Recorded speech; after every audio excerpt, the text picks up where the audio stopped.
George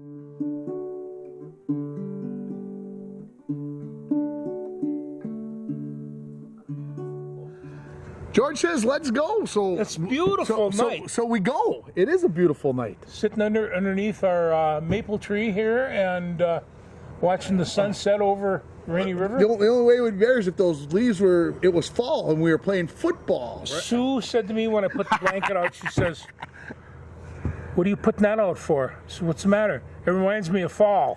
Yeah. Fall or football season? Fall or football season. That is what I asked. You know, I don't want to look too far ahead, but football season's not that far. It's not that far. No. Well, let's talk about the big news. Let's get do it right let's to the get it out of thing. the way. Yeah. So last Thursday, we'll make the short story long. It's a good story. It's a good story, George says. Yeah, so it's a good story. so sit back and relax and listen to the story. So last Thursday, I was doing a softball game on the radio, and Wyatt Ulrich's mother basically told me, "Don't you dare leave until we talk." Okay, I listened. So she asked me if I believed in pinky swears, and I'm like, Joanne, today I believe in the pinky swear. So we even did it. We did the pinky swear, and she says, "Tim Ringer," she probably called me. She says, "Looks like Wyatt is going to get picked up by the Padres organization." Now, if you could have seen my reaction, folks, there was a few swear words under my breath because we were by the softball field, and some high-fiving with the fence, and lots of smiles and whatever else. But I was sworn to secrecy. That's and what you did not tell him. That was the pinky he was swear. secret. He says, I have news that I can't tell you. I was on Friday. I saw George Friday morning. Yeah. So in the meantime, the Canaries put it onto Facebook and to Instagram and possibly Twitter that Wyatt was being picked up by the Padres, and then minutes later, it disappeared. It was gone. So the story that I've been told is that he was possible that he could be drafted and therefore could not be signed as a free agent in the way that the Padres and the Canaries were trying to get it done. So the draft was Sunday, Monday, Tuesday, so we had to wait until at least Wednesday. And of course, Wyatt did not play in the game on Saturday night, on Friday night, because we thought maybe he was going. And then the game on Saturday got rained out. No game Sunday, no game Monday, so nobody's really realizing what's going on. And then he doesn't play Tuesday. That's when. And then there was a red flag that went up. Yeah. And then when he didn't play Wednesday, people started getting suspicious that something was going on. We hadn't heard about any injuries, and there's only possibility. Yeah, there was no injury, so we knew people were starting to get wondering. And so I knew that today was probably make or break day. It's Thursday. And about 11 a.m. this morning, they did announce that the contract had been transferred to the Padres, and that he will be assigned to AA ball, which is supposedly the equivalent of what the American Association, Sioux Falls, and all those teams are in. And so he is heading to San Antonio.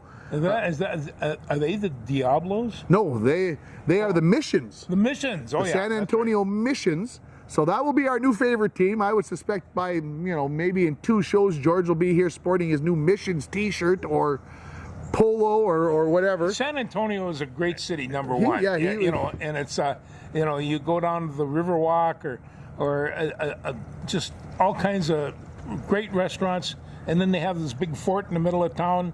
A lot of people heard about it, but there's a lot of stuff going on. It's a good town. He also says it's very warm in San Antonio. Right now, I like going in the spring and in the fall and in the winter. So Wyatt, good luck with that. Not that you haven't been to Texas before to play baseball, but I'll say it this way: I couldn't be prouder. It took almost everything in my being not to tell people what was going on this week. He was busting a gut. I could tell. Every morning when I talked about Wyatt and the Canaries and not being able to say what was happening was it hurt actually. And but again, Wyatt, I couldn't be prouder. I know my partner probably feels the same or more so, and I can't imagine your mother and father. They probably have got to just be about ready to burst, and I'm sure they are looking forward to their first trip to San Antonio. So San Antonio plays with Amarillo, Corpus Christi, two other teams in Wichita, Texas that I'm not, huh? Wichita, Tulsa. And then in the other division, there's Wichita, Tulsa, two teams from Arkansas, and a team from Springfield, Missouri, I believe is the Springfield they are referencing. So the Wichita team, of course, is the Twins AA affiliate. So, geez, that's the closest he's going to get now. We thought going to Sioux Falls was bad. Yeah. Now we got to go to Wichita. No, it's a long ways, and I've been to Wichita, and it's a long ways. I've never been to Wichita. Hint, hint, hint. That it gets hot there too. Gets hot there as well. So anyway, Wyatt is flying to San Antonio Friday morning. Passes a physical. If that all happens, it all becomes official, and he will become part of the missions down in San Antonio, with the hope that someday he will wear a San Diego Padres, which is the coolest thing, because obviously when you're with Sioux Falls, you're not affiliated with any major league club. Now you've got a major league club that's looking at you. The ching should be a bit more, not a lot more, but it should be a little bit more. I'm sure that helps. Have you ever been to San Diego? I've never been to California. Yeah, oh, well, San Diego is the most beautiful of cities. Okay. And it's before man probably really screwed it up, but it's a Mediterranean climate. The climate's perfect, and there's just really good things going on in San Diego. They got an island over there that has just an incredible hotel, and a lot of sailors, Marines for sure. For sure. But it's a hell of a town. Yeah, it's going to be fun following them along, and of course, making it to AA ball in the usually means that you're 2 or 3 years away from the majors. Hey, you never know, and I think I can say this. Part of the reason why San Diego, the organization, was looking for players is because they've had an extreme series of injuries. And so they were looking for outfielders, and Wyatt was apparently towards the top of their radar screen, or in the middle of their radar screen, however you want to say it. And so anyway, the thing is, he could be a long-time person in the organization. They could decide at the end of the year, look, this didn't work out, we took a chance, and they could cut him, and Wyatt could be back in Sioux Falls next year or someplace else. Yeah. So they were talking that one of his teammates, the Japanese league, is coming over to look at him, and who knows, maybe he ends up in Japan. Who knows? It's so much possibilities. There are in baseball. It just goes to show you how diverse a sport it is. And when you watch and that's one of the reasons I like watching the All-Star game was, geez, there's guys there from every spot in North and South America. I mean, ball players from everywhere, and and not even North and South America.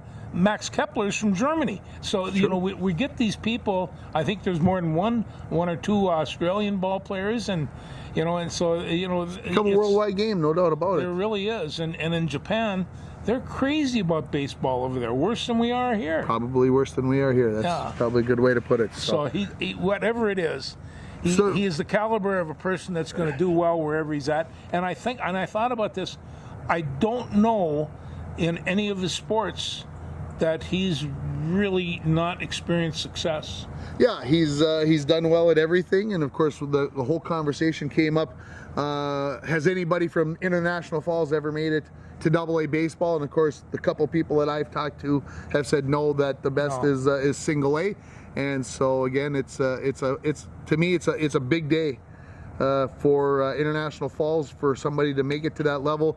I think back to when Ty Boyle made it to training camp with the Pittsburgh Steelers, 11 years ago, 12 years ago, whatever it was. Every guy that ever coached him felt pretty good about that. And you have that pride, and so like I said, it's pretty cool to say that somebody in the organization, a major league organization, whether it's low A, single A, high A or double A or triple A, or the majors, and of course everybody.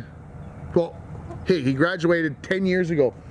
If anybody 10 years ago thought that Wyatt Ulrich was leaving this town in 2012, 2013, whenever it was, and that he was going to be going to be into playing with a major league club at the AA level, I don't think anybody foresee that. He was a slap hitter who got on base a lot, but has made his game much more dynamic. And well, it is, but that slap hitter that can get on base a lot, that's good. Yeah, that's good. That's so he's got some things. I was talking to a guy, well, he can't do this, he can't do that. Yeah, but he is now, like you said, he's 6'3". He has got a long body. He's got good long arms to reach. He can run really fast. Yeah, you look at a Luis Arraez, obviously hits for percentage, slaps, puts the ball in play, and does those things. And of course, he was an All-Star. So I guess that maybe segues into the All-Star game. What were your thoughts about the Twins players and how they did in the All-Star game? Oh, everybody's gonna talk about Mr. Buxton not being MVP, but I'll tell you, when he hit that dinger and he kind of gives the bat a fling, there was a lot of satisfaction in that man's face. And it's just like, I've taken me this long to get here. I knew I was good enough to play here. Everybody else knew I was good enough to play here. This is it. Well, and here's the thing about making it. Buxton's been around for what, 9 years? Yeah. I think since he was drafted as an 18-year-old, essentially, whatever it is, 8, 9, 10 years ago. He's basically the same age as Wyatt Ulrich, almost, as when it comes down to it. And the possibilities of a 20 or a 21-year-old all of a sudden becoming a full-time major league player just doesn't happen all the time. It does not. Juan Soto is an aberration, and he just turned down a $440 million contract. I'm not sure. I'm not sure how you do that, but you do, I guess. Yeah, you got these young guys coming up, and it's really quite remarkable at the age that they're at that they're able to perform the way they are, and But like you said, hey, Mike Trout was really good when he was 19 and 18 too. Yeah. We all knew he was going to be. Yeah, I agree. You there's some that are definitely above the curve. Yeah. But most don't do it, and no. I won't call White a late bloomer, but he definitely has done the most with what he's had. So we talked about earlier today about the 20 straight at-bats for the National League without a base runner or without a hit, I guess. Wasn't that something? To me, that is crazy. Tim Kirchin from ESPN talked about the fact that the relief pitchers in the league are so good. And I'm gonna pose this out because I think I heard somebody start this conversation. I'm gonna ask you. Right now, we don't see the great starting pitchers. You don't see these great I mean, there's a few, but most of them, I think, are being turned into relievers because we've given up that the starter. We want the starter to be good, but if the starter can go 5 innings, we're like, okay, we'll turn it over to the bullpen and we'll let 4 or 5 guys pitch. And so what you need is that guy who can throw for an inning or two. You were talking about a Legion pitcher threw 106 or 107 pitches. When was the last time you saw a Twin starter throw 100 pitches? I think it's happened once, maybe even twice. Wow, not very often. That would be a great question. To get to 100 is so they get 75 and they get 80 and they get their 5.5 innings and they figure they can do it. I think it's a baseball philosophy. I'm not necessarily sure it's a good one, but I don't think it'll change. No, I don't either. I think we started with these relievers, the Goose Gossages of the world 40 years ago, 45 years ago, and Raleigh Fingers and those guys. Oh. And they would come in the 9th inning. They'd make 90 appearances a year. They would come in and get, let the starter be done after 7 or 8 innings, and they'd go the rest of the way. And nobody else pitched on the team. No. I mean, you only had 9 or 10 pitchers, so that you had all these position players. And now it's flipped, and you've got 14, 15, 16 pitchers on the roster, and you hope that they can pitch 1 inning and then. Well, that was the old day, Spawn and Sane in the day of rain, and it's but with 2, and even the great teams, like the Dodgers, Drysdale and Koufax.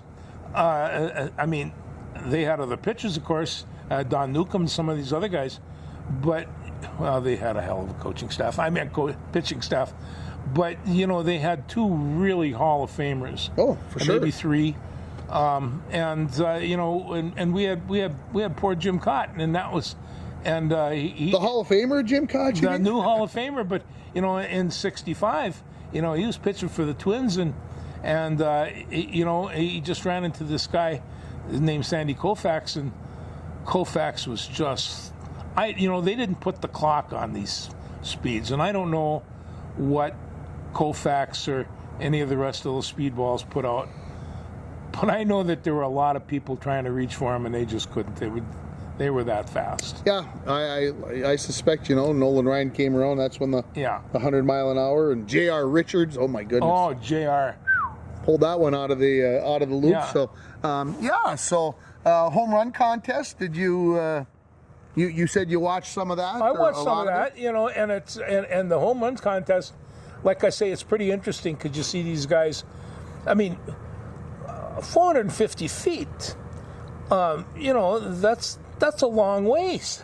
Well, especially when they're getting batting practice balls that aren't coming in as fast, so you don't get that rebound. And for them to get that rhythm and get that connection, it's these guys really swing the bat well. But after a while, it got a little boring. I watched Pujol, and I just thought, he's 41, and he wasn't able to smash him like he was 8-10 years ago, but he could still give a pretty good smash. Yeah, he was fun to watch. I mentioned this this morning that I don't like the new format with the timed. Yeah.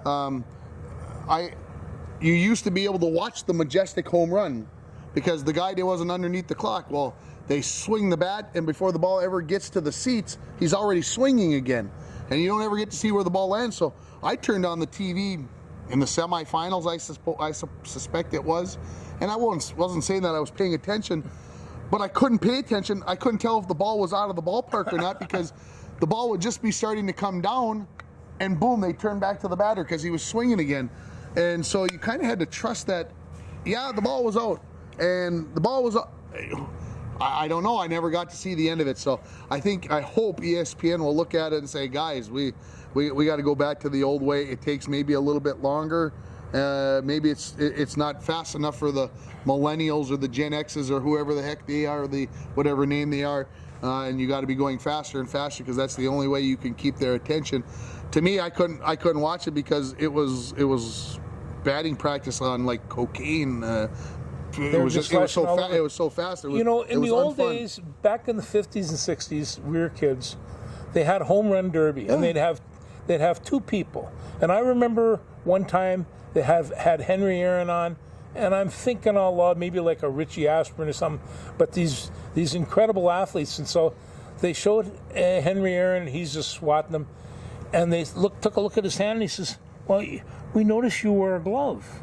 And he says, "Yeah, I picked up a pair of gardening gloves, and I found that it helps me a little bit better grip when I finish my swing."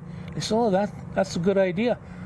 They never even wore batting gloves. Yeah. And he had on one leather batting glove, and he explained to him, this was a gardening glove, and that's what it all started. History. But you watch those guys hit home runs. They take time. They talk to the people. They weren't stressed. Then they get down, and it takes a little time. But I agree. It got a little dizzy. Yeah. American League wins for the 9th time in a row. And I don't know why, because except that the National League didn't get a hit in 20 batters. Yeah, it's one of those things. It was 3-2 in the 4th inning. They didn't score another run after that. I'm not saying that games have to be slugfest, but you would like to see the guys put the ball in play a little bit more than I think that they did. Well, the crowd was asking for a tie score. So they'd get the home run. So they get the home runs, and they were talking to some of the players about that. And what did you think about? Because if the game is tied, then they send 3 batters up, as I recall, to do a little mini home run derby, and so they were hoping that this would happen. And one of the players said, maybe that's the way they should do it all the time. What do you think of that? After every major league game? If it's I would tied. say if it's tied, no. I would say, if it got to like the 15th inning, all right, we gave the world. I still think softball is this way. I believe at the college level or at one of the levels, where you don't put the extra runner on for another 2 innings. Yeah. So I think they should play the 10th inning and the 11th inning in the majors the regular way. And if we get to the 12th and we can't get it figured out, the 12th, 13th, and 14th, you play with the runner on second base. And if you can't get it done by then bring out the home run hitters. Weren't you kind of pulling for a tie score? No, I was sleeping. Oh. I was sleeping. I did not see the end of the game. Yeah, like I said, I'd be fine with that. The All-Star game is exactly that. It's just an All-Star game.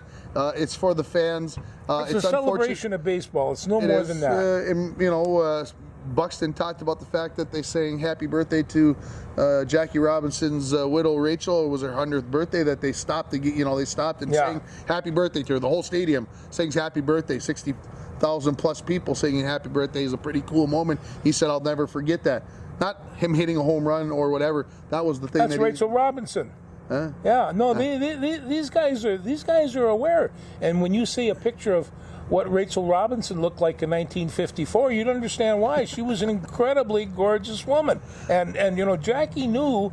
I mean, there was nothing the matter with his eyesight. But these. Well, he could hit a baseball, right? These are icons of the civil rights movement at the time. And you see these people, and you just think, for us to take a look at any race or Jackie Robinson's family or any of the rest of these people as being inferior, it really doesn't wash. And there are people that actually do feel that way, and it's too bad because, man, oh man, there's some great baseball players, there's some great blues musicians, there's some great. I mean, without black people, our sports would be really dull. Obviously, like you said, we've got people from all over the world playing and everything else. Oh, that track meet that we were watching the other day over in Eugene, my God, you see, we forget how many countries there are in the world and how many people there are.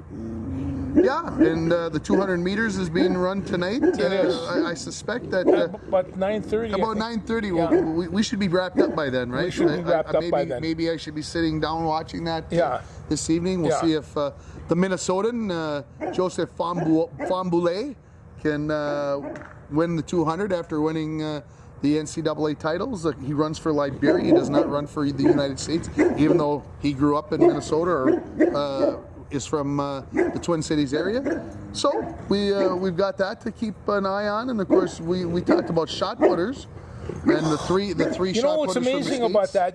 I mean, we're used to big men. We've watched big men as football players and all the rest of that, but to see these big men, and I mean seriously big athletes, spin with all that power and all that inertia and pop out and put a 16-pound ball 75 or 76 feet out in the bush, that's incredible. Yeah, I think the biggest thing is how they swing that leg over the top of the board and don't hit the top of the board. Can't hit the top of the board. That's can't a hit scratch. the top of the board. That's no good. Of course, women's pole vaulters go 1 and 2 from the States. Oh, and I watched them, and the best women pole vaulter in the world took second, because the second best pole vaulter in the world beat her. Yeah. And 15 feet 11 inches. It's way up in the air. That's you start thinking about that. Only you put it into context. The senior this year from Pine Island went 16-2 this year to set the all-time state record for boys. Yeah. You start thinking about where those heights are going to. Obviously the men are going over 20 feet for pole vault. It's nuts. It's absolutely crazy. Well, somebody said one time, what was the biggest technical development for pole vaulters? And somebody said it was the pit, because before it was sawdust and big bags of sawdust, and you land from 12, 15 feet, it hurts. Well, now they got nice big cushy lands, and I think the sport's a whole lot safer than what it was. But a pole vault athlete at that level is really incredible athlete. Yeah, to go inverted like that, and then have the ability to flip that body at the right time. All you got to do is run with this stick, do a handstand at the end, and flip your body over. That's it. That's all. Yeah. The Americans went 1-2 in the 100-meter hurdles for men. Could have gone 1-2-3, but the guy got disqualified for going off 1,000th. Well, you know who that guy is. Who's that guy? That's Allen. I think he's a football player for Is that Seattle. him? Yeah. Okay.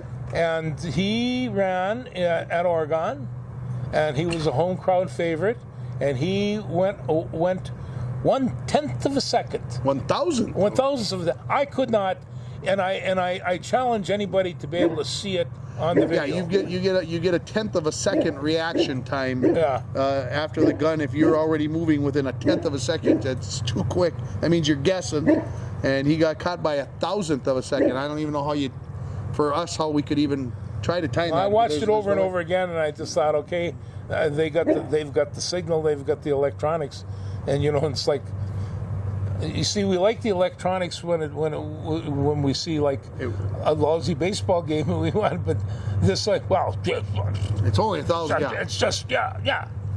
Yeah, considering they only time them to hundreds. What you see up on the scoreboard. So, yeah, there is no forgiveness. Yeah, this is. It's the way it is right now, and they've got the technology to be able to do it. So, kind of gets everybody to sit back a little bit and try to respect that gun and not jump the gun. The old saying, right? That's what jump the gun is. But the other thing I have to say is just how beautiful the situation Eugene, Oregon is for that.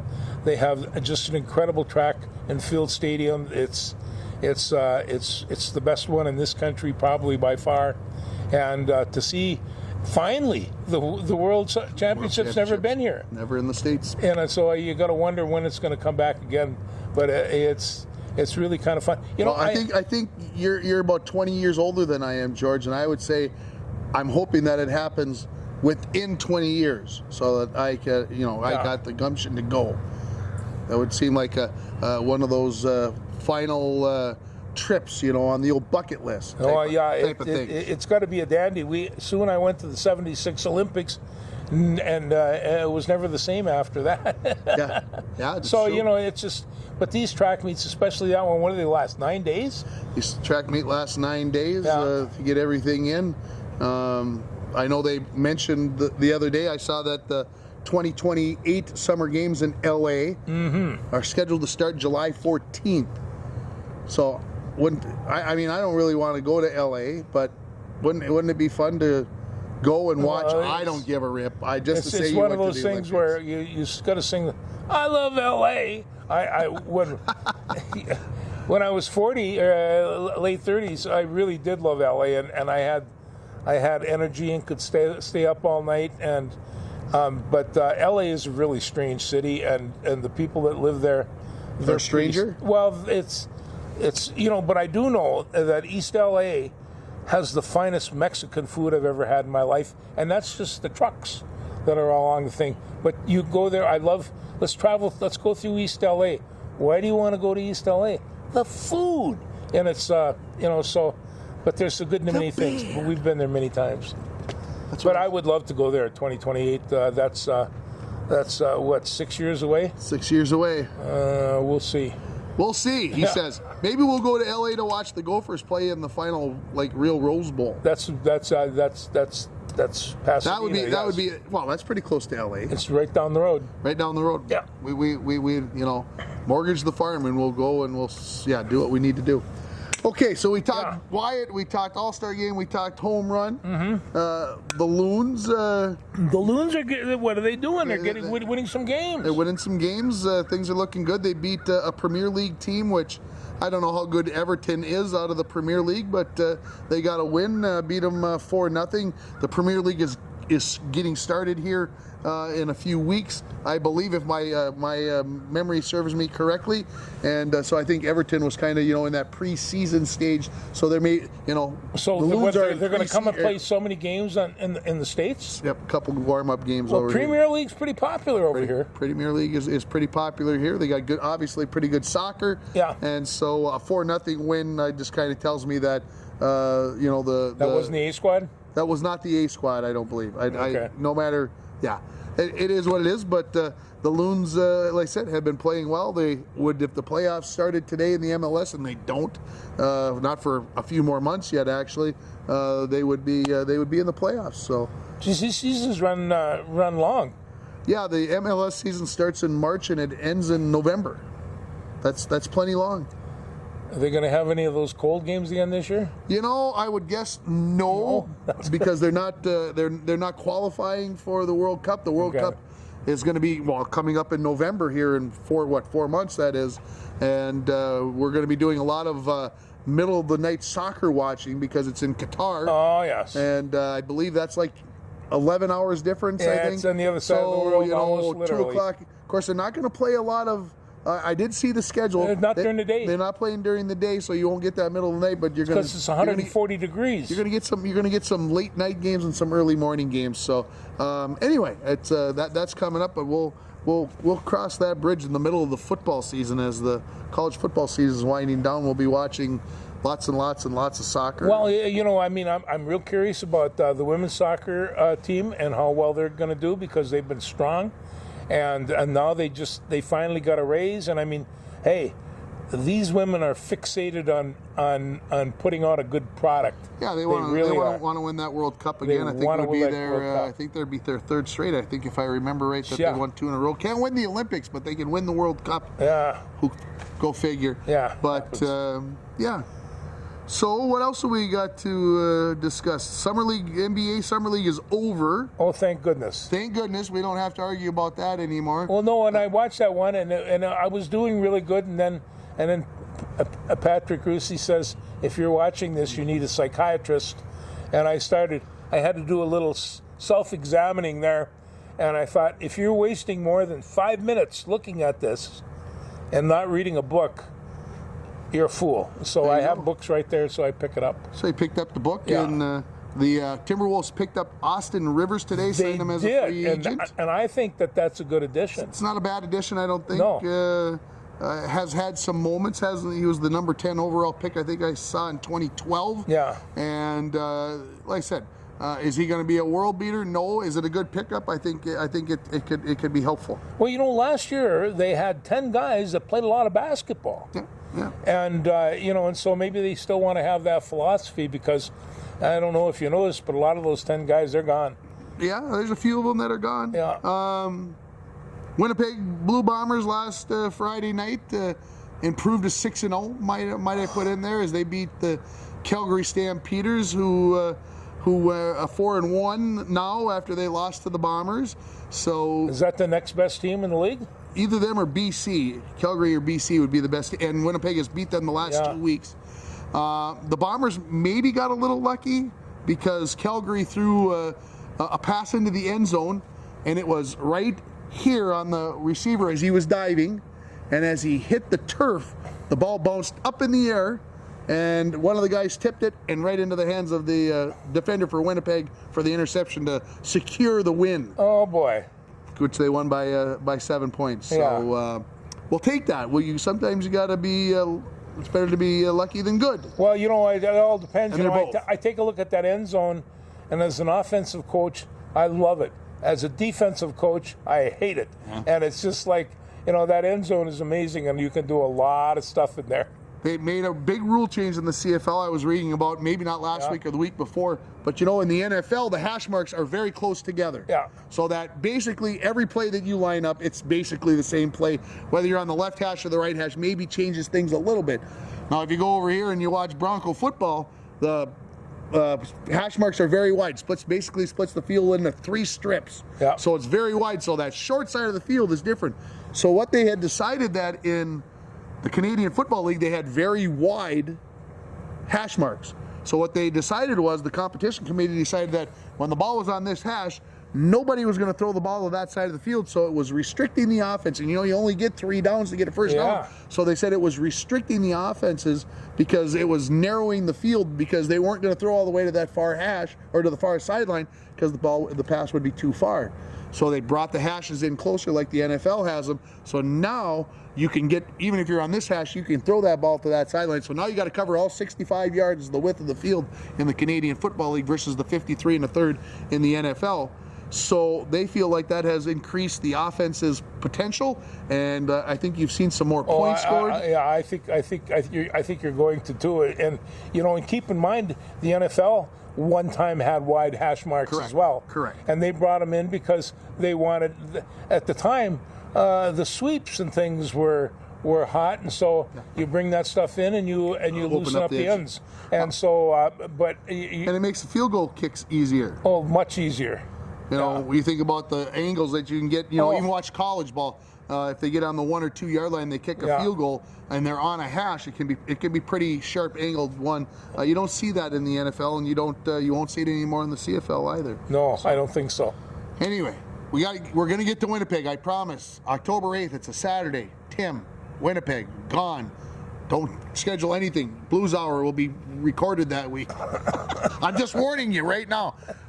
Even if the Twins are playing in the playoffs that night, which is possible, on Saturday, October 8th, Winnipeg. Hey, I'll play Canadian Blues just for the hey, there you go. Yeah.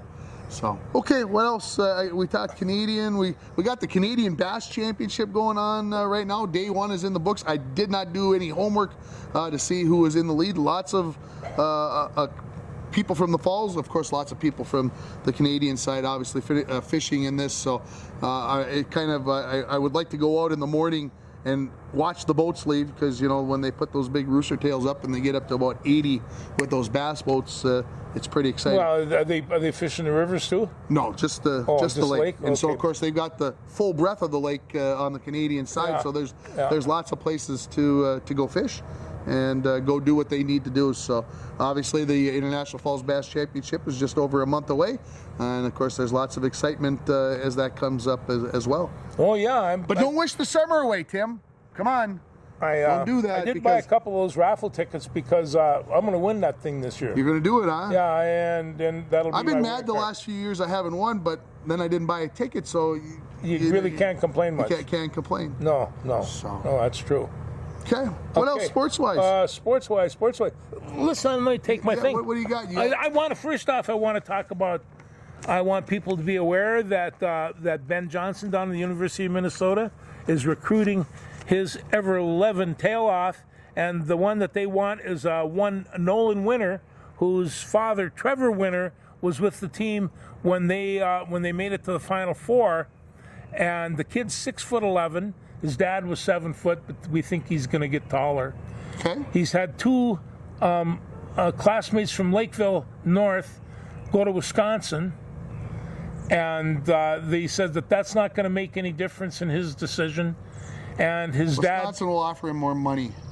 Side money, not real money, the side money. Which now they can take with the NIL, right? I mean. Anyway, it would really be nice to get this kid in a Gopher uniform. But it's like you say. And I don't know why that is, because I've been to Madison and Minneapolis. I would choose Minneapolis over Madison. Madison was a little looser and a little more fun, but more to do in Minneapolis, right? Well, there is more options, more culture other than just beer drinking and eating bratwurst and cheese. I was culturally deprived when I was there the first couple of times. But it's a great thing. And the other one that we want to talk about is our good friend Big Papi. Oh, do we? Ortiz. I just we have to bring out the fact that all the things that he could do. And I just, he hit 9.7 home runs a season with the Twins, and 483 homers in 14 seasons with Boston, or 34.5 a season. And RBIs, he got 39.7 per season and 109.3. His salary went up correspondingly. He had great big arms. This is true. But did I apologize about Rafa Nadal a couple of weeks ago? Do you remember on the show when I gave him the business? Yeah. About that he was faking it? Yeah. And then he dropped out of the tournament just to prove Tim wrong. I think that's what he did. I think he wasn't really hurt. He just dropped out to prove me wrong. A stomach muscle pull can be very hurt. Can be very painful. Yeah, I can. But what did he do to get back out onto the court and finish the quarterfinal, but he couldn't finish the semifinal? Against a real good opponent. Yeah. Under real tough conditions.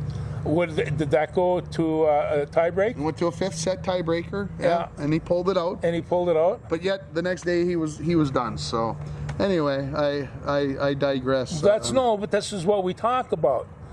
The truth the blues tells the truth in a world of lies. So we don't know this. We just listen a little bit. That's all. Oh my goodness! Legion baseball team finishing up here, making a run in the playoffs as we speak. No, how good a team is this bunch?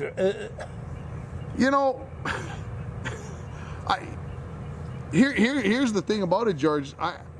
They don't crush the ball. Okay, they make contact, but they don't strike out a ton. But they're not going to hit home runs. They don't have, I would say, an overpowering pitcher, and I hope Brian Koenig doesn't come running out of the house, or Joe Talmadge, whatever.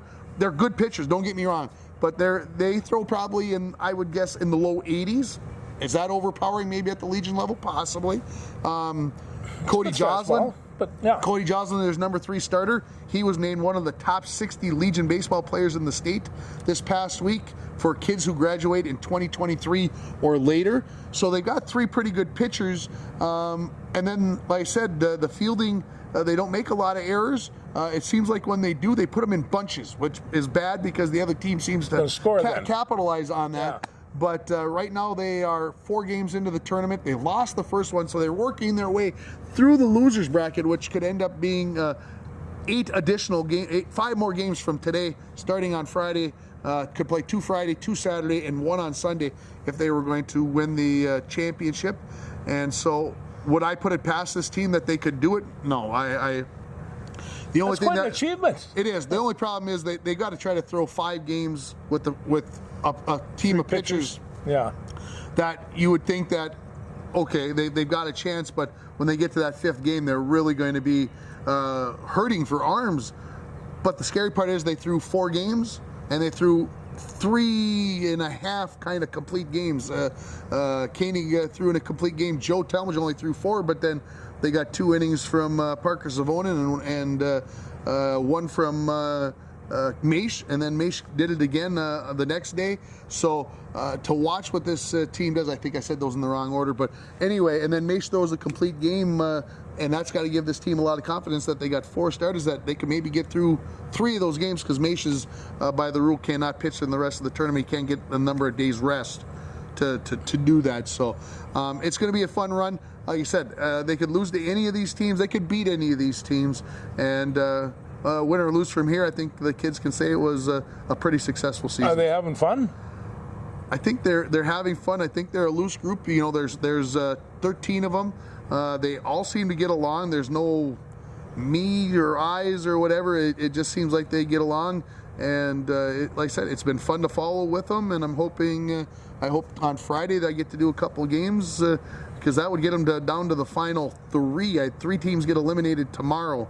And for them to get to the final 3 would be, for them to make it to the final 6 has been great, and to make it to the final 3 would be pretty good. Of course, early in the show I mentioned that I was at a softball game on the radio last Thursday night, and they got their first 2 wins of the year. They're 2-4 on the season now. They were pretty excited about that fact that they had won those games. Obviously, they finally got their whole team together. They've had some bad luck with the weather and heat and kids not, other things going on in the summers, camps and vacations and that. And they finally kind of had almost the entire team there, and they were able to put it together and get a couple of wins. Well, so what I like about this is that they have baseball and softball. Those are summer sports, and up here we have such a short spring season, and so they're able to continue that. But like Brian Koenig, I mean, he plays at college. He plays in the summertime. He's always hooking up. I'm glad to see he's up here playing Legion ball here, and hanging out with his friends, playing ball with his buddies. It's supposed to be fun, right? That's what they said. Kind of what we talked about in the dugout the other day. And baseball people can have. They're a little weird, so they can have fun. I watch them in the Twins, and these grown men are dancing through the dugout. It's they're having themselves a ball, and I think kids should be able to do that. That's key. It's you do have to have some fun along the way, as much as we want to win. Well, that was like Bull Durham. Come on, aren't we supposed to be having fun? And that's and I would imagine there's been more than one catcher that's been out to address his team. Let's loosen this up, because if you take it way too serious, you might just get stomped.